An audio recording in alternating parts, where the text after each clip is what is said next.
Uh, yeah. So good evening to all the attendees. Welcome to the first week session from this NPTEL. So before going into the session, I will just give a brief, a quick overview of what we are going to do in the entire course. So I am Sai Krishna Mulpuri, research scholar from IIT Guwahati. I'll be taking every week one live session based on the lectures we have been attending for the course Electrical Machines 1. So Dr. Tapas K. Bhattacharya Professor is your course instructor for Electrical Machines 1. So I am the NPTEL TA who will be taking a live sessions for you, in which we will discuss about the topics that we have gone through in the whole week, and subsequently we will be looking at some conceptual questions which will be helpful for you to solve the assignments every week. In this particular live session, you can also ask the doubts, whatever you are having in the session, as well as we will solve some problems together. So let's get into the discussion. So today is basically a first week. It's not even a first week, it's a week 0, we can say. It's a prerequisite for the electrical machines course, and we will see some basic concepts which will be very fundamental for the electrical machines. And we will see some questions based on those topics, and we will end the session for today. Yeah. So I hope you can see the question 1. Can someone confirm whether they can see question 1?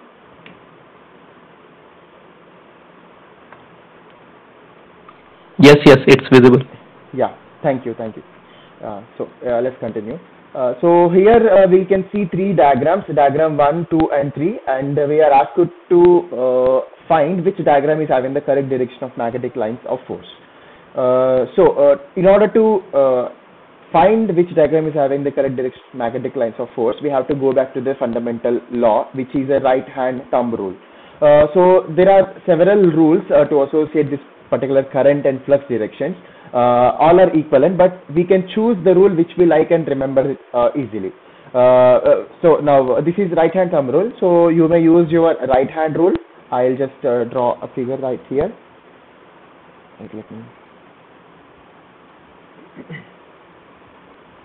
Yeah. Sorry.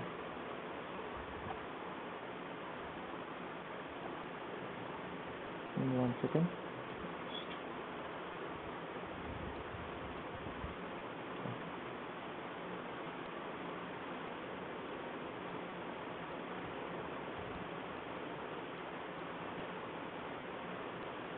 Okay, this is let's assume this is a right hand, and there is a current carrying conductor I have wrapped my right hand around that current carrying conductor. Let's say I'm just representing the direction of flux. Yeah, and if this is the direction of flux, we have to determine the direction of current. Now I hope you all can see my right hand here. So if this is the right hand, and if this is the direction of flux, and this will be the direction of the current. Now if from the diagram I have drawn on the presentation, you can see the direction of flux is in that direction, and with the right hand thumb rule, the direction of current should be towards the ceiling, that is towards the roof. So this will be the direction of current.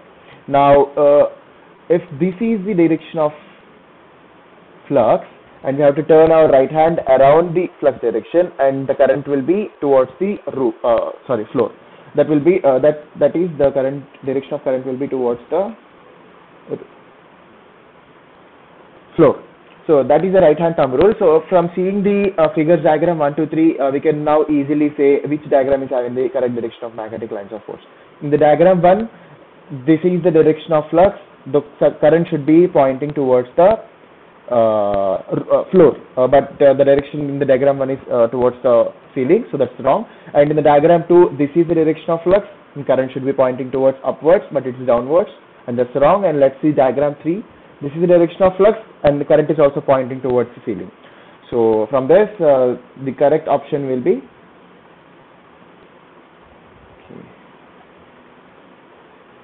diagram 3. Yeah. Let's move on to next question.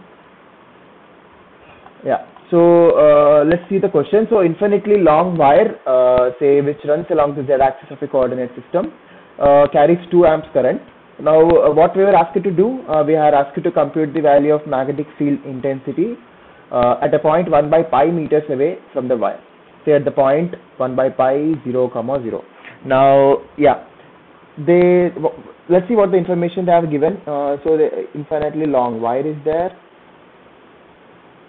Okay, I just run a long wire, and which runs along the z-axis of the coordinate system. So yeah.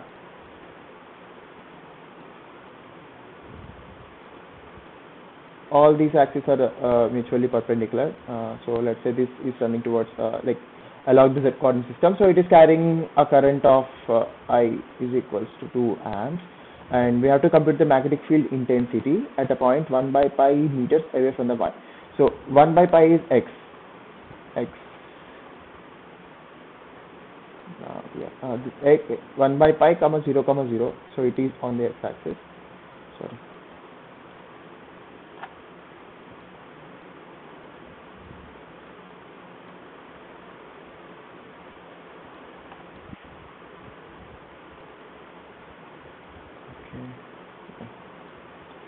Okay, the point is here, 1 by pi, 0, 0. Yeah, so what we are asked to find is the magnetic field intensity. So, in electrical engineering, we define magnetic field intensity, and we denote it with the alphabet H. Yeah, sorry, H. I'm sorry, I'm not good with this pen. Anyway, yeah, I'll just write H.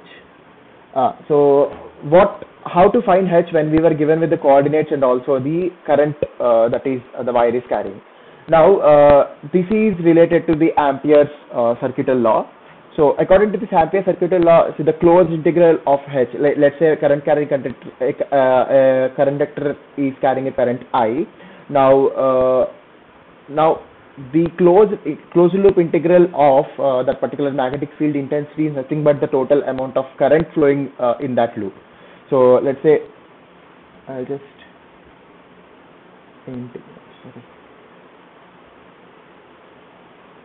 closed loop H dl is equals to I enclosed. Now let's say when a current flows through a conductor, there will be a magnetic field, there will be field around the conductor. So if we assume that the field is in the form of a circle, now that magnetic field intensity created by that particular field will be the sum of the total current flowing in that enclosed loop around the wire. Now Now from this we can simplify this as H into integral dl will be area 2 pi r, sorry, the length of the loop, that is circumference of the circle, and I enclosed. Now we can also picturize this as, let's say this is the conductor, this is the front view of the conductor, and let's say because of the current flowing around the conductor, this is the kind of imaginary circle.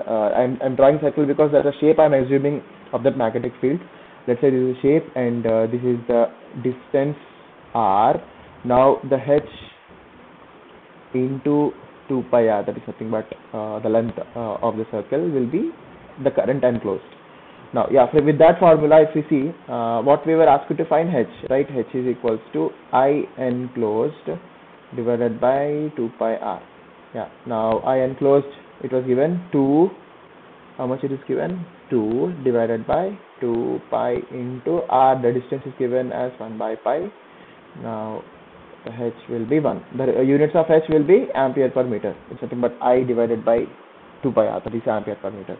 Yeah, that's how we find the H, that is magnetic field intensity, at any point that is some distance away from the wire. The wire should be the conductor which is carrying the current, because that from that point we have to calculate the magnetic field intensity.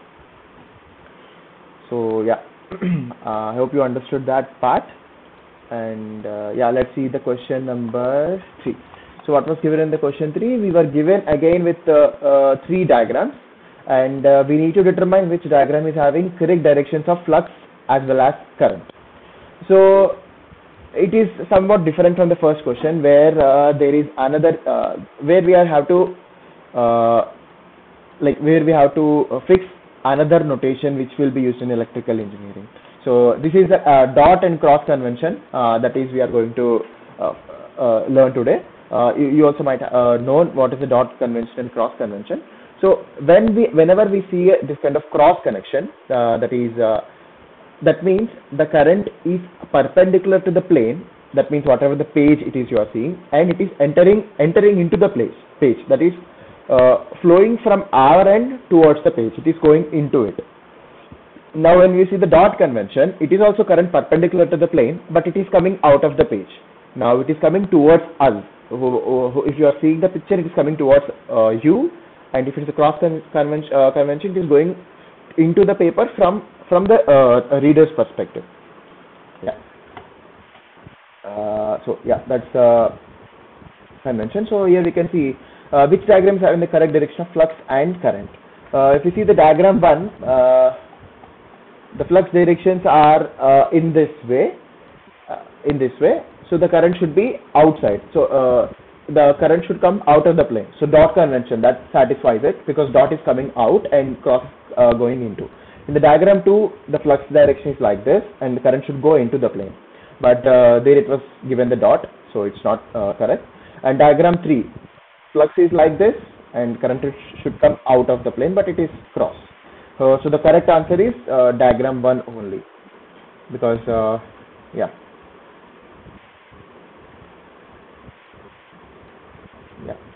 diagram 1. This is a simple question based on the flux and current directions. Yeah.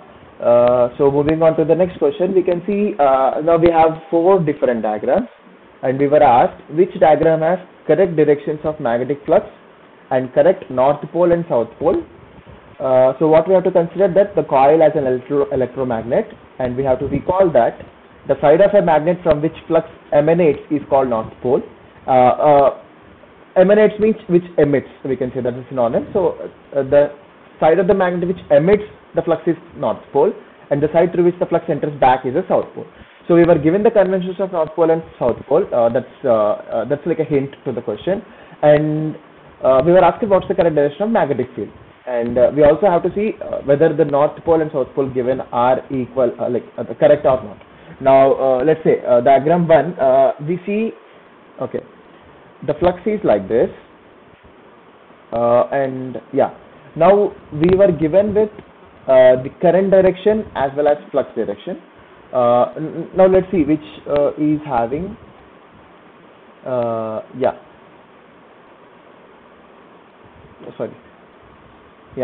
now the first diagram, the current is the flux is like this, and current should flow here. Yeah, that is correct.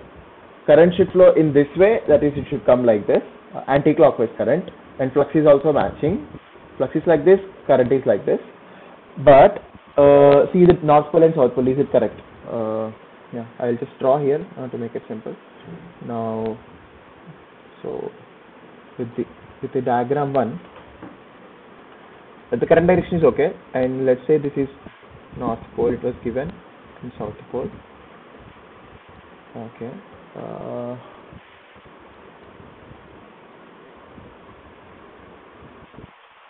Okay, sorry. I think in the first bit, okay, if you see from the top, the flux direction is like this, and current should go towards the right, but the current is going towards the left. Yeah, so that's, I think the direction of flux itself is wrong in the first time. So if the flux is flowing like this, the current should flow to the right, but it's flowing to the left. However, if you see the direction of north pole and south pole, and yeah, so north pole should emit the flux, south pole should take the flux. So direction is okay, but the direction of direction of flux is wrong here in the diagram 1.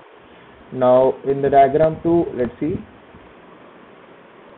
the flux is going downwards, that is this side, and the current is going this side. Yeah. when the flux is like this, I'm drawing on the diagram, and if you wrap your hand like this, yeah, this is the direction of current, and that is the correct direction. And yeah, current direction is fine. And now let's see, it was given north, south, it was given north, and yeah, the flux is going, north is emitting, and south is, from the south flux is entering. Yeah, second option seems to be correct. Let's also solve for the diagram 3 and 4. In the diagram 3, the flux is like this. Yeah, the current should flow in this direction because flux is in this direction. The right hand will go, current is in the opposite direction. That's wrong. So let's not look at north pole and south pole because one is wrong. And the diagram 4, yeah, flux is in this direction, correct, and current is also correct direction. And let's look at north pole and south pole for the diagram. Sorry. Fourth. Let's say this is north and south. From the south it is emitting, and from the north it is coming in. So this was a wrong option. So yeah, second option is correct because it's satisfying the both flux direction and current as well as the north pole and south pole labeling. Yeah, I hope you understand this. So north pole is always where the flux emits out of the pole, and south pole is always accepts the flux. That's how the closed path of the flux happens. Yeah, the next question, which way would the magnetic flux flow in the core as seen by the reader? So yeah, now it was given with a DC current excitation, and it was wrapped around the core, and the current is flown through the particular coil, and 1 amp current is flown. Now yeah, we know from the right hand thumb rule, if this is the current direction, current will flow in the clockwise direction.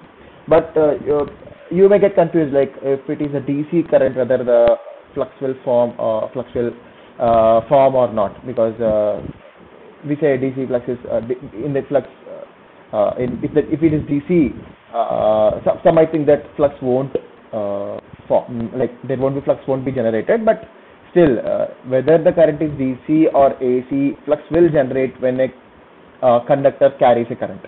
So that is irrespective of the kind of alternating or direct current which you are flowing. But if there is a current in a coil, flux will be generated. Yeah. So now if you see the direction, the flux is like this, and current should flow in this direction, nothing but the clockwise direction. It's a simple one. Now if you wrap your hand around this, and this is the thumb, and in this way the current will flow. Yeah. The option is clockwise. Don't confuse with the C option. No flux will be there as exciting current DC. So irrespective of type of current, the nature of the current, flux will produce if a current is flown in the conductor. Yeah. Now let's move on to the question 6. So we were given with a transformer. We were given with the core, and it has 3 windings, N1, N2, and N3. If supplied to the coil 1 is V1 300 volts AC, and we were given with the 2 voltmeters connected across V2 and V3. Now, then which of the following is true? Okay, V1 is having a supply, and V2 and V3 are having a voltmeters. Now we have to find the values of V2 and V3. Yeah, we know the relation of the voltages and turns. That is, I'll just write it here. I think the blue color is not that much effective. I'll just write it in mind. Okay. V1 by V2 is equals to N1 by N2 is equals to, yeah, is also equals to V2 by V3 is equals to N2 by N3. You can take any of the relation in this. Yeah. Now, yeah. So we were given with N1 and N2 N3, and we were given with V1. We have to find V2. So V1 by V2 is equals to N1 by N2. If we take that relation, we need to find V2 is equals to V1, that is 300, into N2 by N1. N2 is 300, N1 is 300. So yeah, V2 is 300 volts. In the same way, we will calculate for V3. Now, V1 by V3 is equals to N1 by N3. V3 is equals to V1 300 into N3 200 by N1 300. So yeah, am I correct? V3 is how much? V1 300 into N3 by N1 200 by 300. So V3 is also 200. So V2 is 300. Yeah. So V2 is 300 and V3 is 200. Yeah. Option C. So simple relation. V1 by V2 is equals to N1 by N2. But in case of current, it will be opposite. So V1 by so I1 by I2 is equals to N2 by N1. So I1 N1 is equals to I2 N2 in case of current. Okay, the same thing, just what we discussed here. It's same thing, but in terms of current. I hope you can solve this question. So just make the relation I1 N1 is equals to I2 N2 is equals to I3 N3, and you will get the. Okay, here there was an additional problem which was asked. So what should be the value of I3 so that the flux in the core will be 0? So here we can see 3 coils, and we were given with the values of N1, N2, N3 as well as I1 and I2, and we need to find the value of I3 so that the total flux in the core should be 0. Now, yeah, flux is nothing but Ni, that is ampere turns. Now, to have 0 flux, the total flux in the core should be 0. Now, if you take the algebraic sum of the flux in the total, we will equate it to 0, and then we'll find the current I. That's simple. But in order to do the algebraic sum, first you need to find the direction of individual fluxes. Yeah, if you take the first coil, that is I1 N1, the flux is in this direction, and the current will flow. So the current is in this direction, and the flux will flow clockwise. And for the N2, the current is in this direction, flux will flow clockwise. That is also aiding to the flux generated by the winding one. And now in the I3 N3 winding, and current is like this, and flux will be again clockwise. So all the 3 fluxes are aiding. Now it is easy for us to calculate the total flux, that is N1 I1 plus N2 I2 plus N3 I3 is equals to 0.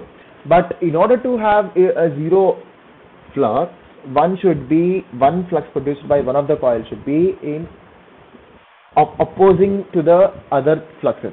But here we can see all the values are positives.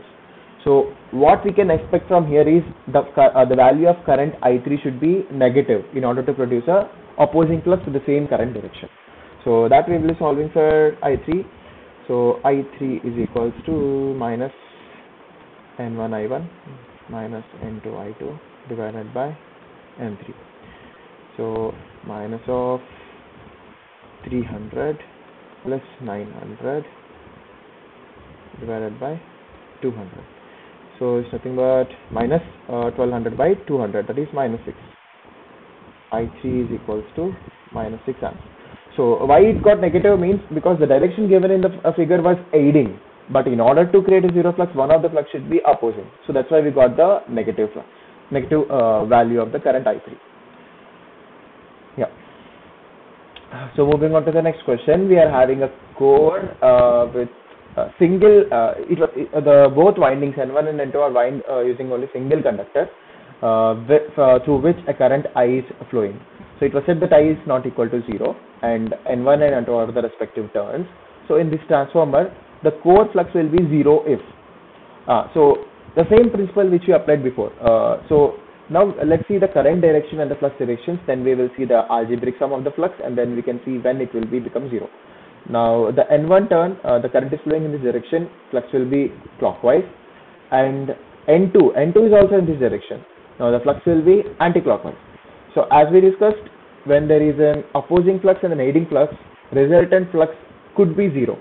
Yeah. Now the equation will be, I'll write it here. So N1 I1 minus N2 I2 is equals to 0. Is equal to 0. We wrote it because we want it to be 0. The question is the core flux will be 0 if, so we know the same current is flowing. Now I is same. Now we can take common the current and it could be 0, but in the question it was given that I is not equals to 0. So there is a non-zero current flowing. So in order to have this a 0 flux, N1 must be equal to N2. So that's what we got. So in order to, if the both turns are equal, then flux produced by the each winding will be same but in opposite directions. Then we can get a resultant flux 0. It's a simple one. Yeah. So the next question, we are having similar kind of diagram, but here the core flux will be finite and in clockwise as seen from the front by the writer.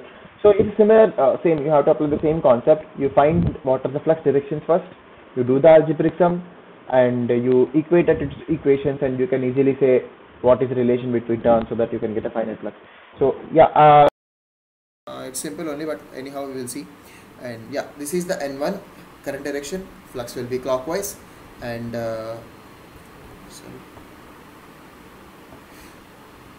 you can rejoin. 1 second, someone wants to rejoin.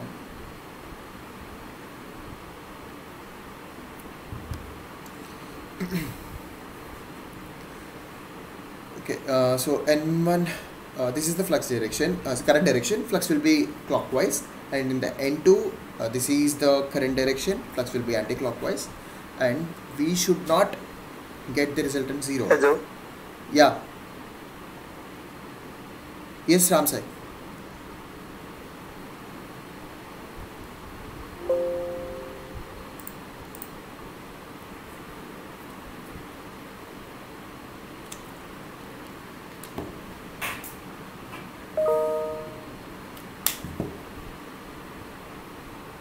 One second.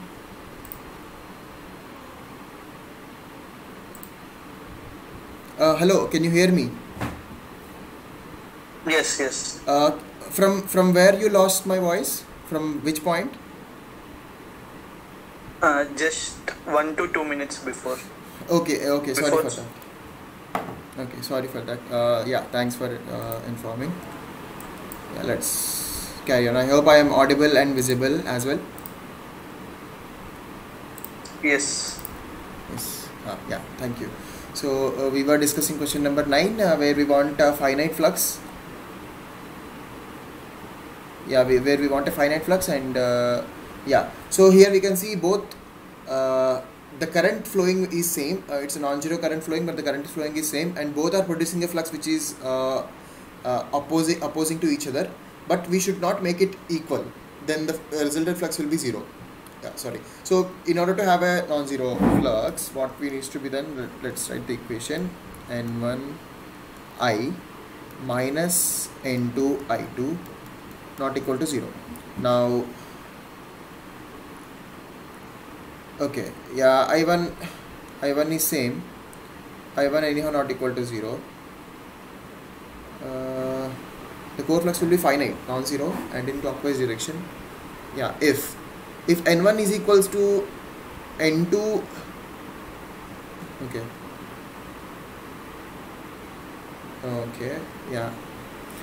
if N1 is equals to N2, we will have a 0 flux, but if in order to be finite, and also we are given with the clockwise direction, so the flux should be in this direction. That means the flux produced by the coil 1 should dominate the flux produced by the N2. So with respect to magnitude, the flux produced by the N1 I1 should be more. Now we know the current can't be more because the same current is flowing. I1 is non-zero and equal to, so N1 minus N2 should be, in order to flow a flux in clockwise direction, we need n1 minus n2 greater than 0. Because n1, if only n1 is greater than n2, then only we will get a flux which is clockwise in direction, or else if n2 is greater than n2, flux will dominate and it will be anti-clockwise. So in order to have a clockwise direction, n1 should be more than n2. From the options we can see here n1 is equals to n2, and if n1 is equals to n2, flux will be 0, and n1 is equals to n2. Yeah, n1 is more than n2, we will get a clockwise. If n1 is less than n2, we will get an anti-clockwise. So it can't be finite always, it can't be never always. So yeah, the correct answer is n1 is equals to 2n2. That is from the options. Or else you can generalize term, you can say n1 should be greater than n2 to have a finite clockwise flux. Okay. Sorry, where are my questions? 1 second.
Okay.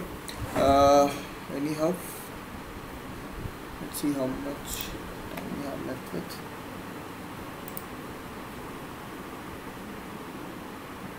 Yeah. Yeah, I think that's all with the dry run for the first week. And yeah, if you have any doubts in this today's session, you can ask. You can unmute yourself and ask. If you have any doubt in any concept or any questions till now, we discussed 9 some odd questions. And if you have any doubt, you can ask. The floor is open for the discussion now. So let's look at the participants. Yeah, if you have understood, it's okay. If you have any doubts, you can ask, or else we can end the session now.